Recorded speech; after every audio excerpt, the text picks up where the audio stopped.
Você já parou para pensar em como a Arca de Noé foi realmente construída? A Bíblia nos dá as medidas exatas: 300 côvados de comprimento, 50 de largura e 30 de altura. Isso dá uns 137 metros de comprimento, 23 de largura e 14 de altura. Um navio colossal de 3 andares. A ordem de Deus foi precisa, sem espaço para improviso. Mas entre o comando fase, uma arca, e a primeira tábua pregada, existe um universo de trabalho que a gente mal consegue imaginar. A Bíblia resume décadas de suor em poucas linhas, mas vamos tentar mergulhar nesse processo. Tudo começou com a escolha do terreno. Uma estrutura desse tamanho não se constrói em qualquer lugar. Noé precisava de um platô firme, longe de encostas que pudessem desabar com o peso. E tinha que ser perto de grandes florestas de cipreste.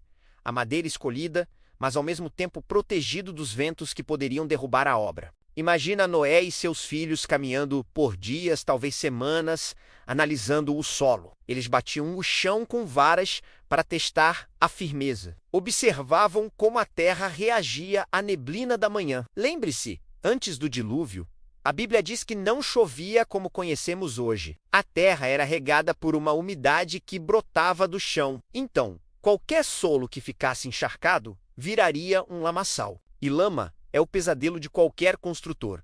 Engole ferramentas, apodrece a madeira e enfraquece a fundação. Então, antes mesmo de derrubar a primeira árvore, o primeiro grande trabalho foi preparar o terreno. Eles cavaram valetas de drenagem com as próprias mãos, usando pás de madeira e talvez algum bronze rudimentar. Desviaram pequenos riachos, removeram pedras gigantescas, arrancaram raízes que pareciam serpentes de pedra, agarradas à terra. Tudo isso debaixo do sol, dia após dia. E enquanto eles trabalhavam, os vizinhos passavam, olhavam e riam. Um barco gigante no meio do deserto? O velho Noé enlouqueceu de vez, mas Noé não respondia. Ele não estava construindo para convencer os outros. Ele estava construindo por obediência a Deus. Só depois que o terreno ficou plano, firme e seco, começou a segunda etapa, aquela que a gente sempre imagina: a madeira. Eles foram para a floresta em busca dos ciprestes gigantes. Derrubar uma árvore daquelas não era tarefa para uma tarde. Eram semanas de trabalho para cada tronco, golpe após golpe de machado, o som ecoando pela floresta como um trovão que anunciava o que estava por vir. O barulho do trabalho deles era a trilha sonora da fé em ação. Depois de derrubado, o tronco precisava ser transportado até o canteiro de obras. Pense nisso. Sem guindastes, sem caminhões. Como mover toneladas de madeira? A solução era antiga e brutal. Eles usavam rolos de madeira menores por baixo do tronco principal. Amarravam cordas grossas, feitas de fibras vegetais, e puxavam com a força do próprio corpo. A família inteira, unida num esforço sobre-humano. O tronco avançava alguns metros, e eles corriam para pegar os rolos que ficaram para trás e colocá-los na frente de novo. Um processo lento, exaustivo e extremamente perigoso. Um pequeno deslize, um pé no lugar errado, e alguém poderia ser esmagado. Mas dia após dia, a pilha de madeira no canteiro crescia. Centenas e centenas de toneladas de cipreste, empilhadas, secando ao sol, esperando para ganhar a forma que Deus havia projetado. E cada tronco, ali, não representava apenas material de construção, representava dias de suor, noites de cansaço, e uma fé que se recusava a desistir. Agora, com a madeira no lugar, começava a carpintaria. As ferramentas eram simples: serras manuais, plenas rústicas, martelos. Cada tábua tinha que ser cortada na medida certa. Cada viga tinha que ser encaixada com perfeição. Não era só empilhar madeira, era criar uma estrutura capaz de resistir à maior tempestade da história. Noé e seus filhos se tornaram mestres carpinteiros, engenheiros e arquitetos, tudo ao mesmo tempo. Eles aprenderam a ler os veios da madeira, a entender onde ela era mais forte, onde poderia quebrar. Eles trabalhavam sob o sol quente, durante o dia, e talvez à luz de tochas durante a noite. As mãos deles ficaram calejadas, as costas doloridas. O cheiro de resina de cipreste e suor se tornou o perfume da casa deles. Eles não estavam apenas construindo um barco, estavam construindo a salvação. Cada prego martelado era um ato de fé. Cada viga levantada era uma declaração de confiança na promessa de Deus. Enquanto a estrutura gigantesca começava a tomar forma, a zombaria dos vizinhos provavelmente aumentou. O que antes era uma pilha de madeira, agora era o esqueleto de um monstro de 3 andares no meio do campo. As pessoas deviam se reunir para olhar, apontar e rir. Olha lá, o monumento à loucura de Noé. Para que serve um barco onde não há mar? Eles não entendiam que a obediência nem sempre faz sentido para quem está de fora. A fé de Noé não precisava da aprovação de ninguém. Ele ouviu uma voz, recebeu uma ordem e agiu.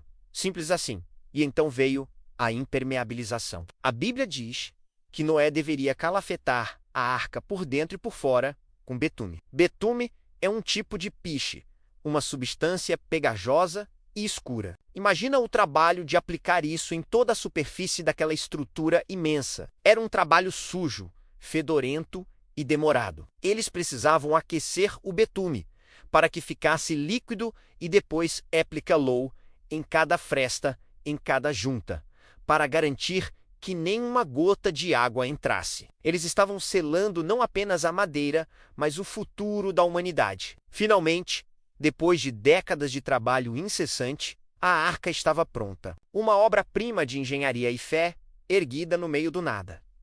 Ela não era bonita no sentido estético que valorizamos hoje. Era funcional, robusta, projetada para uma única e terrível finalidade: flutuar. Era a prova física de que quando Deus dá uma ordem, Ele também dá a força, a sabedoria e os recursos para cumpri-la, mesmo que pareça impossível. E o mais incrível é que durante todo esse tempo, Noé também pregava. Ele não só construía, ele avisava. A própria construção da arca era a sua maior pregação. Um sermão silencioso e poderoso, que durou mais de 100 anos. As pessoas viam, ouviam, mas não acreditavam. A história da construção da arca nos ensina muito sobre perseverança, trabalho duro e, acima de tudo, obediência. Muitas vezes, Deus nos dá uma tarefa que parece grande demais. A gente olha para os nossos recursos, para as nossas habilidades e pensa: isso é impossível. Mas a lição de Noé é que não se trata da nossa capacidade, mas da nossa disposição em obedecer, passo a passo, dia após dia. O processo pode ser longo, cansativo e as pessoas ao redor podem não entender o que você está fazendo. Mas se a ordem veio de Deus, confie. Comece preparando o seu terreno. Derrube as árvores que precisam ser derrubadas. Carregue o peso que precisa ser carregado. Cada passo de obediência, por menor que seja, está construindo algo grandioso. Assim como Noé, podemos não ver o resultado final imediatamente, mas estamos construindo a nossa arca um dia de cada vez. Obrigado por assistir. Se essa mensagem tocou você de alguma forma, deixe seu like, compartilhe com alguém que precisa ouvir isso e se inscreva no canal para mais reflexões como essa. Até a próxima!